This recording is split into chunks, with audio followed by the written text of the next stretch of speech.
গতবারেই তো খুব পানি হলো, গত বছরেই আল্লাহ পাকের রহমত, গতবারে খুব পানি, এবারে আল্লাহ পাক ধরন দিয়েছে, আল্লাহর ইচ্ছা। যিনারা এদিক ওদিকে আছেন সকলে জান্নাতের বাগান, বেহেশতের বাগানে যোগদান করেন। আউযু বিল্লাহি মিনাশ শাইতানির রাজীম।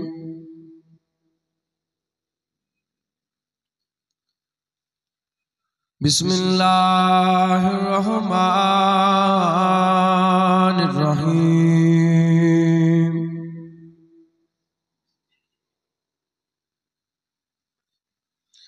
নাহমাদুহু ওয়া নুসাল্লি আলা রাসূলিহিল কারীম।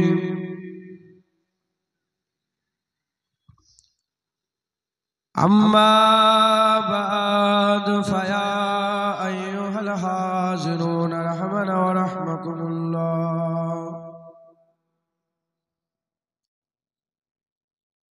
وقال الله تعالى في كلام المجيد والفرقان الحميد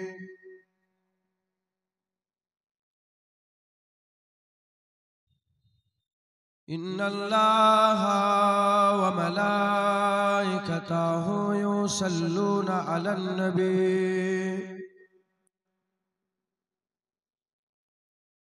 يا أيها الذين آمنوا صلوا عليه وسلموا تسليما اللهم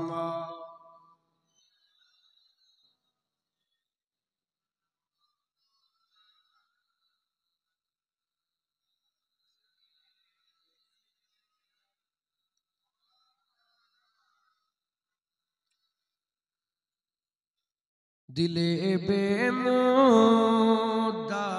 है और मैं हूँ,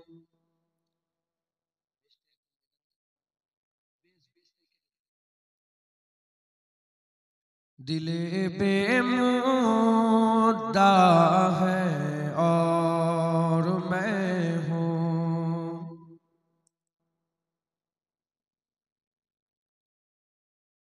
दिले बेमुद्दा है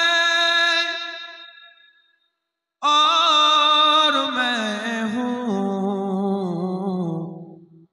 मगर लब पे दुआ है और मैं हूँ, मगर लब पे दुआ है और मैं हूँ। अल्लाह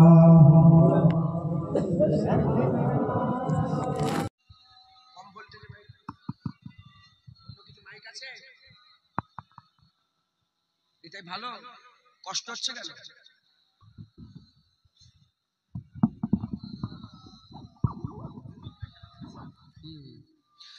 दुरूद शरीफ अल्लाहुम्मा सल्ली अला।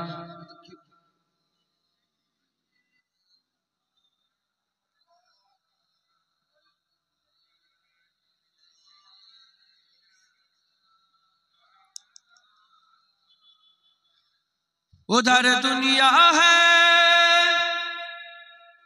और दुनिया के बंदे, उधर दुनिया है और दुनिया के बंदे, इधर मेरा खुदा है और मैं हूँ, इधर मेरा खुदा है और मैं हूँ, दिले बेमुद्दा है और मैं हूँ। अल्लाह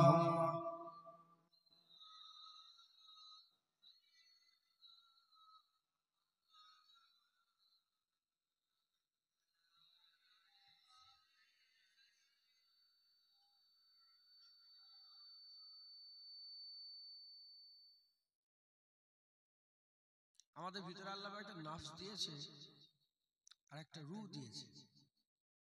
কি নফসের পয়দা দুনিয়াতে, রুহের পয়দা আখিরাতে। রূহ দুনিয়াতে চেনে না, আর নফস আখিরাত চেনে না। এই শুনছেন আপনারা? আপনার মধ্যেই রূহ, আপনার মধ্যেই নফস। নফস দুনিয়া চায়,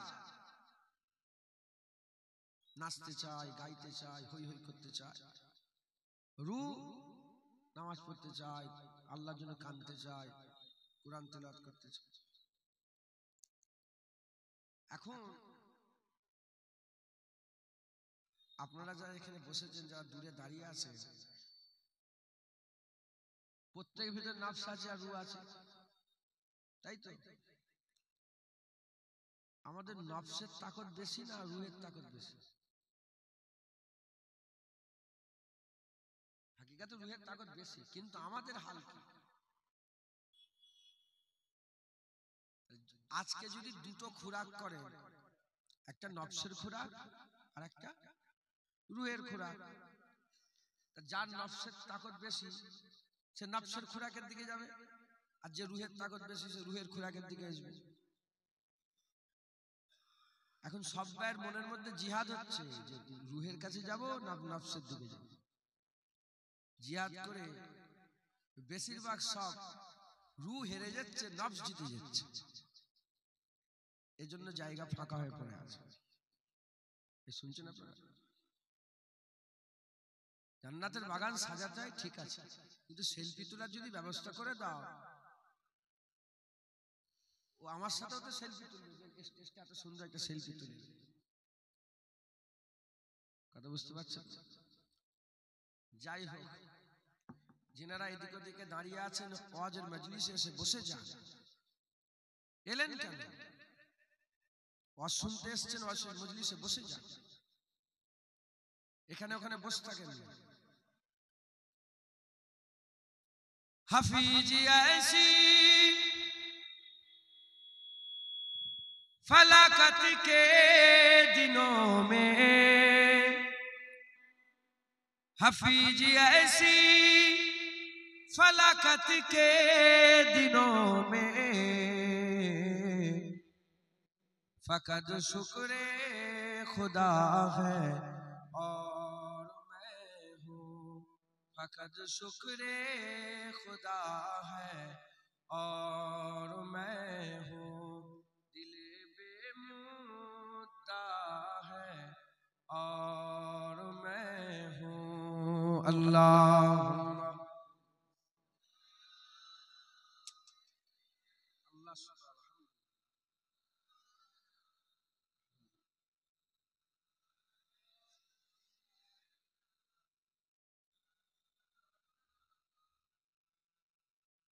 وقال الله تعالى في كلام المجيد والفرقان الحميد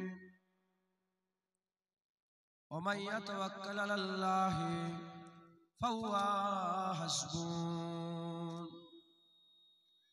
प्यारे हाजिर मजलिस,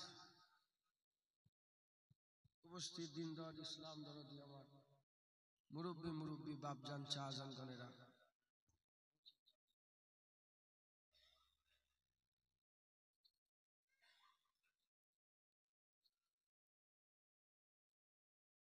আল্লাহ পাক আমাদের সকলকে জান্নাতের টুকরায় বসিয়েছেন। এর জন্য আল্লাহ পাকের দরবারে সবাই শুকরিয়া আদায় করি, বলি আলহামদুলিল্লাহ। এমন একটা জায়গা, এমন একটা ওয়াজের মজলিস, এমন একটা ঠিকানায় আল্লাহ পাক নিয়ে এসে বসিয়েছেন, যে জায়গা আল্লাহ আমাদের জন্য হিদায়াতের মজলিস করেছেন। এই ওয়াজের মজলিস, এই হিদায়াতের মজলিস আল্লাহ পাক আমাদের খুশি করে দান করেছেন।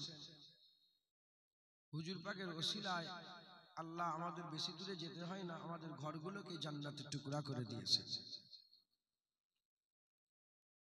এই ওয়াজের মজলিসে মানুষ আসে, মানুষকে দাওয়াত দেওয়া হয়, মানুষ বসে, আল্লাহ নিয়ে এসে বসান।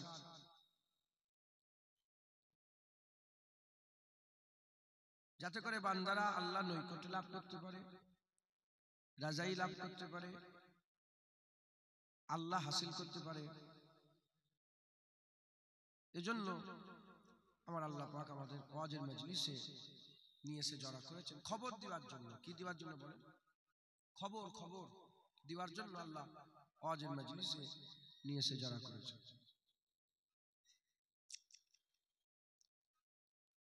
আমিও এসে বসেছি, আপনারা ভালোবেসে দাওয়াত করেছেন।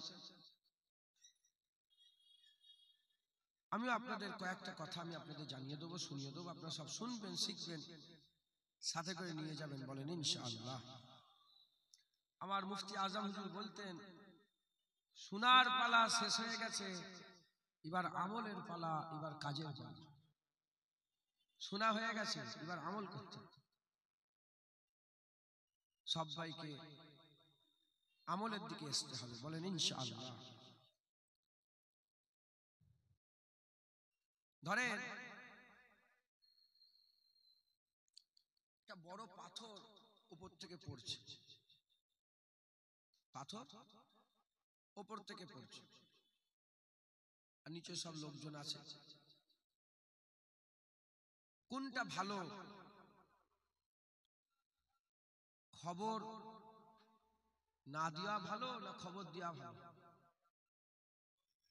খবর দেওয়া ভালো। পাথর পড়ছে, খবর নেই, চিড়ে চ্যাপটা হয়ে গেল। আর পাথর পড়ছে, খবর দিয়ে দিলে যে পাথর আসছে, সরে যাও। যারা সরে যাবে তারাই বেঁচে যাবে। কিয়ামত, পুলসিরাত, আযাব, জাহান্নাম, আল্লাহর আযাব, আল্লাহর গজব, সব আল্লাহ খবর দিয়ে দিয়েছে। সব আল্লাহ পাক খবর দিয়ে দিয়েছে। যারা আল্লাহ পাকের খবর দিবা সতর্ক করার পরে যারা সতর্ক হয়ে যাবে, আল্লাহর আযাব থেকে বেঁচে যাবে। একবার জোরে বলেন। আর যারা গোতমো করবে, এই শুনছে শুনছে, বলছে বলছে, আমল করবে না, তারাই কিন্তু আযাবে মুবতালা হয়ে যাবে। বসে আছি, পাথর আসছে, পাথর আসছে, সরে যাও। শুনলাম, উঠবো, এখান থেকে সরে যাব, এটা হচ্ছে আমল। এটা কি আমল? শুধু শুনলাম, জায়গায় রয়ে গেলাম, পাথর মাথার উপরে এসে শুনলাম, উঠলাম, আমল করে সরে গেলাম, বেঁচে যাব। শুধু শুনলে হবে না, আমল করতে হবে। শোনার পালা শেষ, এবার আমলের পালা, এবার কাজের পালা। কথা ঠিক না ভুল বলে? তাই আমিও দু এক কথা আপনাদের আল্লাহ পাক, হুজুর পাকের, নারায়ণ পাকের বরকতে যদি বলান, ইনশাআল্লাহ বলবো। আপনারা শুনবেন, আমল করবেন, বলেন ইনশাআল্লাহ। ইনশাআল্লাহ। আমি কোরআন শরীফের একটা আয়াতের টুকরা কারিমা পাঠ করেছি, আল্লাহ পাঠ করিয়েছেন। ওই আয়াত আল্লাহ পাক বলছেন, ওমাইয়া তাওয়াক্কাল আলাল্লাহি ফাহুয়া হাসবুহ। যে আল্লাহর উপরে ভরসা করে, আল্লাহই তার জন্য যথেষ্ট হয়ে যায়। একবার জোরে বলেন। যে আল্লাহর উপর ভরসা করে, আল্লাহ তার জন্য যথেষ্ট হয়ে যায়।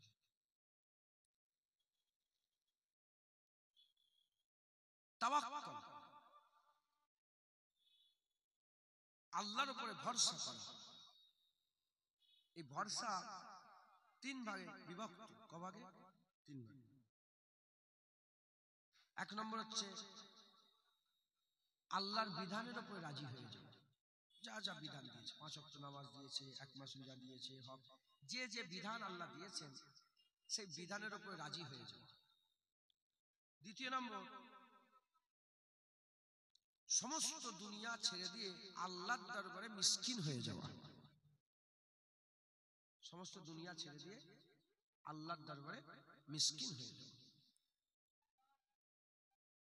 আর 3 নম্বর হচ্ছে আন্তরিকভাবে, দিল থেকে আল্লাহর উপরে সমস্ত ব্যাপারে নির্ভরশীল হওয়া। আল্লাহর উপরে নির্ভরশীল হওয়া। 1 নম্বর হচ্ছে আল্লাহর বিধানের উপরে রাজি। হযরতে আদম সাফিউল্লাহ যখন জান্নাতে ছিলেন, আদম সাফিউল্লাহকে আমার আল্লাহ পাক একটা বিধান দিয়েছিলেন, শরিয়াত। কটা? জোরে বলে। একটা। সেই বিধানের নাম হচ্ছে, আল্লাহ বললেন লা তাকরাবা হাযিহিস শাজারা ফাতাকুনা মিনাজ জালিমিন। গাছের কাছে তুমি যাবে না। জান্নাত দুনিয়ার মতো।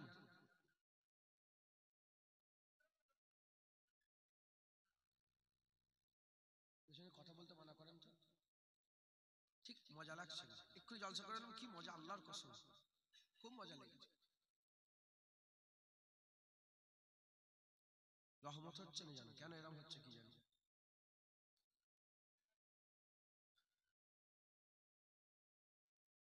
জান্নাত অনেক বড়, জান্নাত অনেক বড়।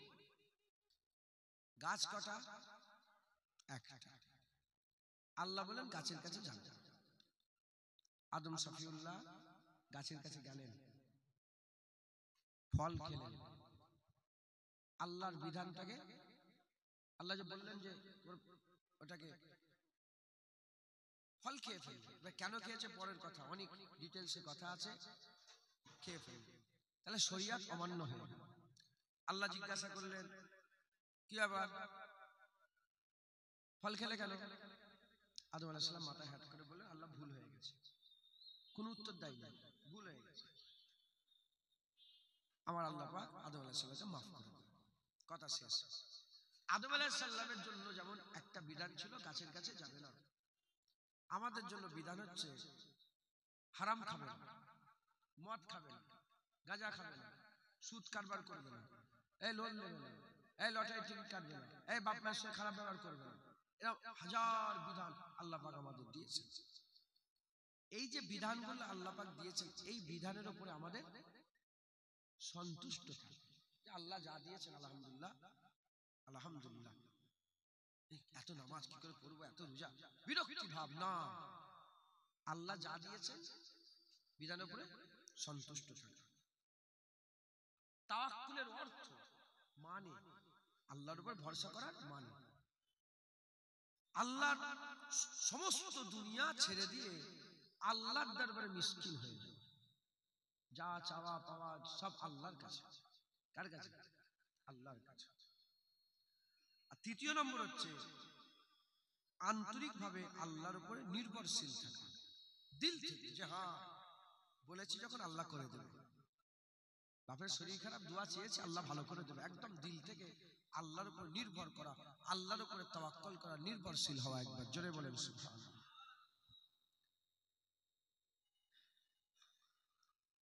তাওয়াক্কুলের আমাদের যে দুনিয়ায় আমরা তাওয়াক্কুল করি, এর বিভিন্ন পর্যায় আছে।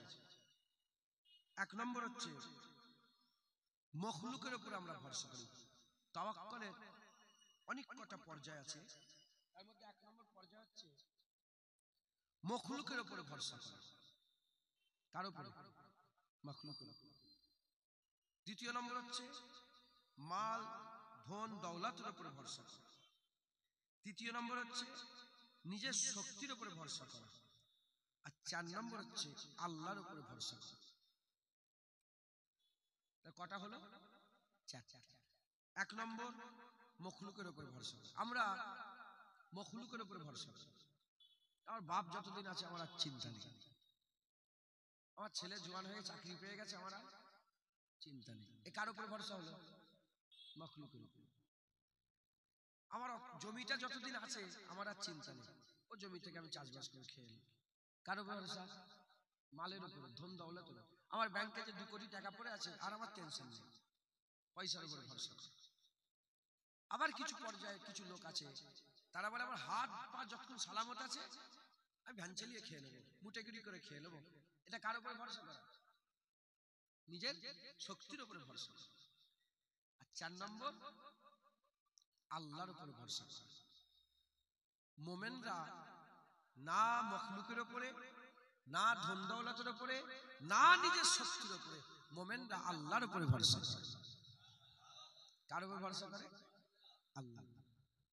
মুসলমানের ছেলেরা, এ নবীর উম্মত উম্মতিরা, ভরসা করতে হবে আল্লাহর উপরে। আল্লাহর উপরে ভরসা করা, এটাই হচ্ছে আমাদের জন্য করণীয়।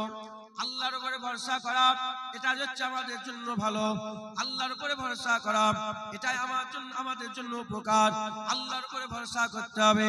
ছেলে পুলের উপরে ভরসা করেন নে, ও ভরসা শেষ হয়ে যাবে।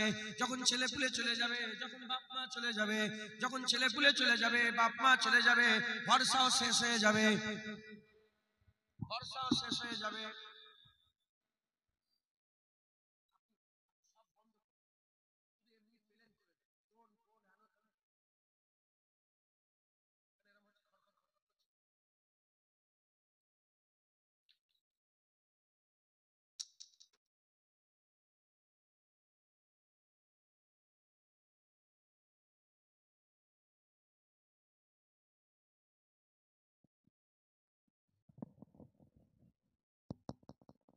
শুনছেন আপনারা?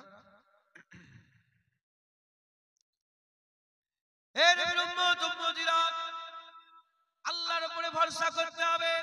ধন দৌলতের উপরে ভরসা করবেন, ওটা চলে গেলে ভরসা চলে গেল। বাপ মায়ের উপরে, ছেলে পুলের উপরে, মাখলুকের উপরে ভরসা করবেন, ওটা চলে গেলে ভরসা চলে গেল। নিজের শক্তির উপরে ভরসা করবেন, শক্তি চলে গেলে ভরসা চলে গেল।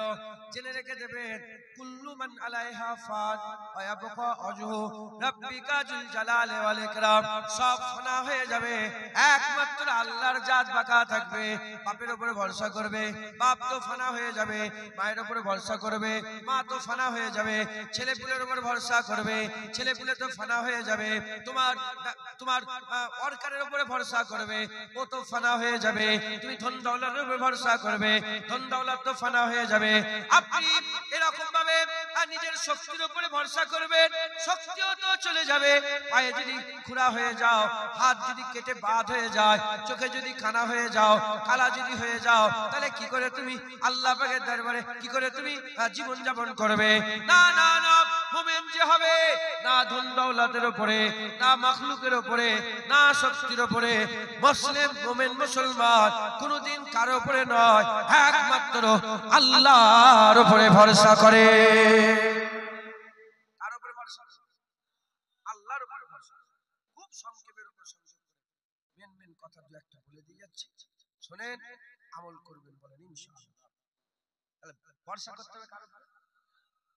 প্রথমে সমস্ত কাজের প্রথমে আল্লাহর উপর ভরসা। আমরা শেষ বেলায় আল্লাহর কাছে যাই। কখন যাই? সব দরজা বন্ধ, আল্লাহ আমার কি হবে? প্রথমে আল্লাহর কাছে যেতে হবে, আর আপনার অসুবিধা হবে না। একবার জোরে বলেন সুবহানাল্লাহ। এই যে আল্লাহর উপরে ভরসা করবেন, আল্লাহর উপর ভরসা করলে এর উপকার কি হবে? উপকার এক নম্বর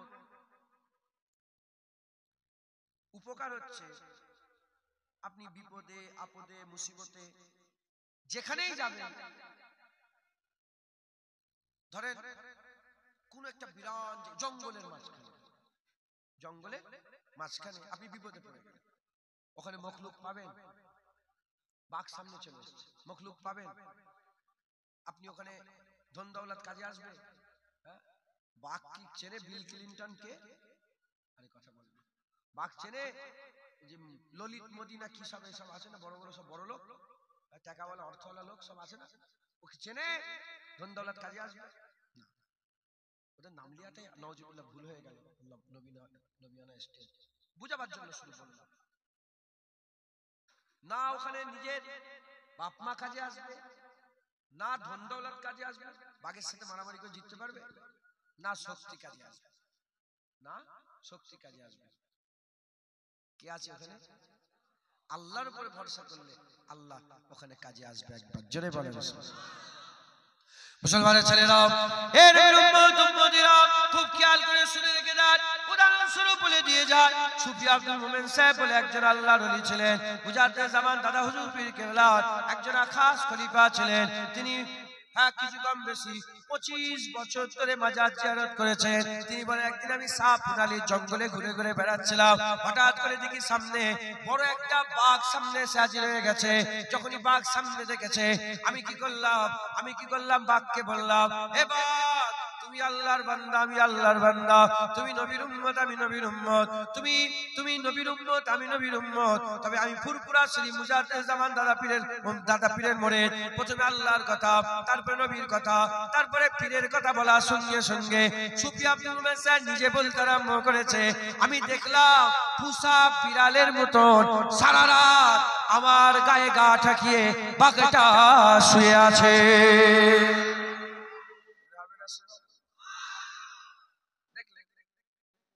আল্লাহর উপরে ভরসা, সব জায়গায় আমার আল্লাহ আপনার জন্য যথেষ্ট হয়ে যাবে। জোরে বলেন। দ্বিতীয় নম্বর,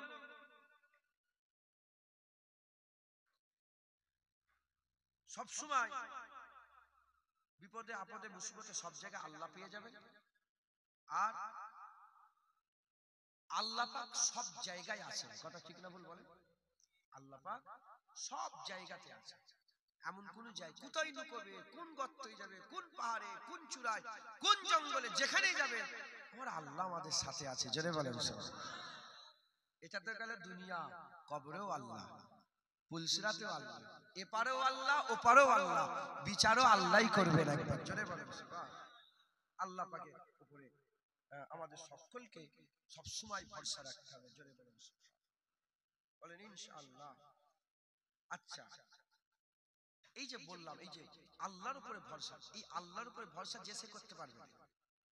আপনি বলেন আমি করবো, উনি বলে আমি করবো, উনি বলে আমি করবো, আমি বলবো আমি করবো, উনি বলে আমি করবো, যে সে কিন্তু আল্লাহর উপরে ভরসা করতে পারবে না। আল্লাহর উপর ভরসা করতে গেলে তার কিছু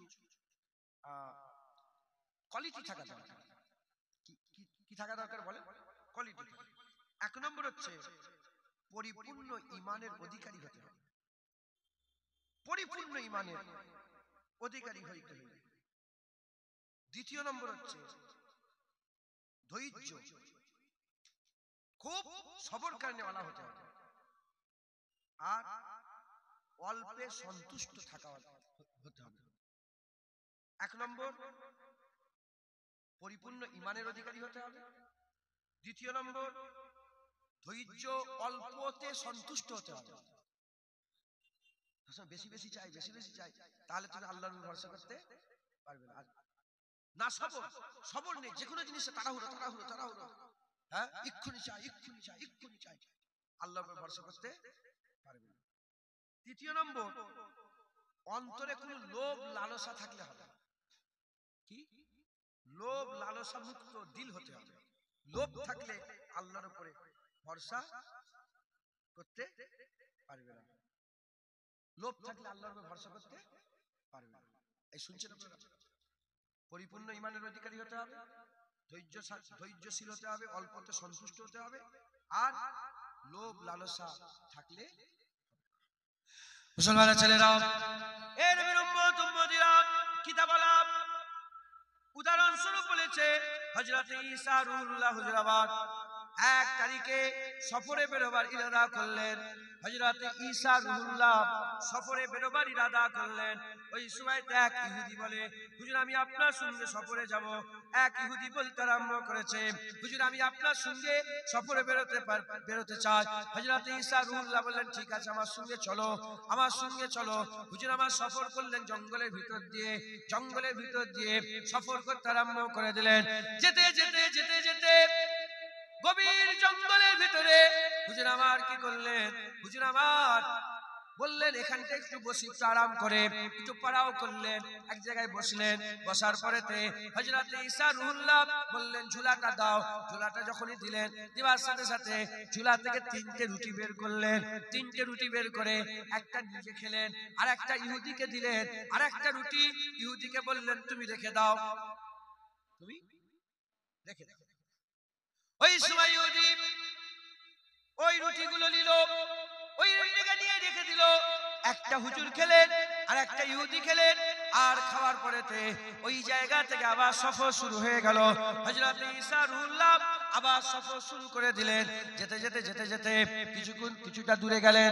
কিছুটা দূরে যাওয়ার পরেতে হযরত ঈসা রুহুল্লাহ বললেন, ইহুদি আমার রুটিটা কোথায় গেল, বের করে দাও। রুটি কই আমার?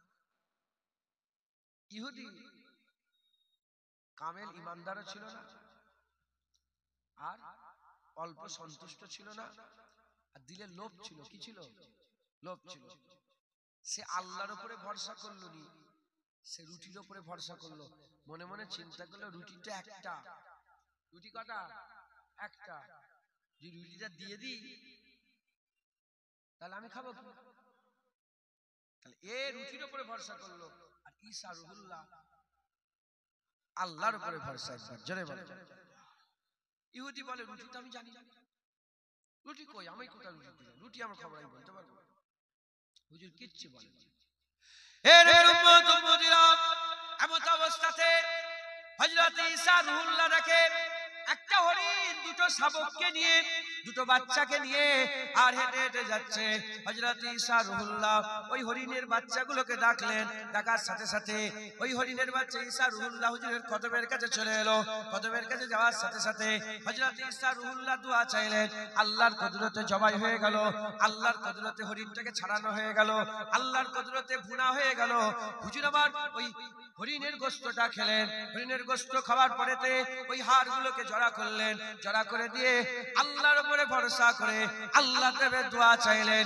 দোয়া চাইলেন আর কুম্বে ইজনিল্লাহ বললেন। বলার সাথে সাথে ওই হাড় জোড়া লেগে গিয়ে আবার বাচ্চা হয়ে যায়। হরিণ আবার জিন্দা হয়ে গেল। একবার জোরে বলে। মুজিজা দেখিয়ে ঈসা রুহুল্লাহ বলে কই রুটি কোথা? বলে আমি বলতে পারবো, রুটির খবর আমি বলতে পারবো। আল্লাহ, আল্লাহ বড় দয়াময়। একবার জোরে বলেন সুবহানাল্লাহ। আমিও বলছি আল্লাহর উপরে ভরসা করে। কার উপরে ভরসা? আল্লাহর উপরে ভরসা। হুজুর আমার যখন বললেন না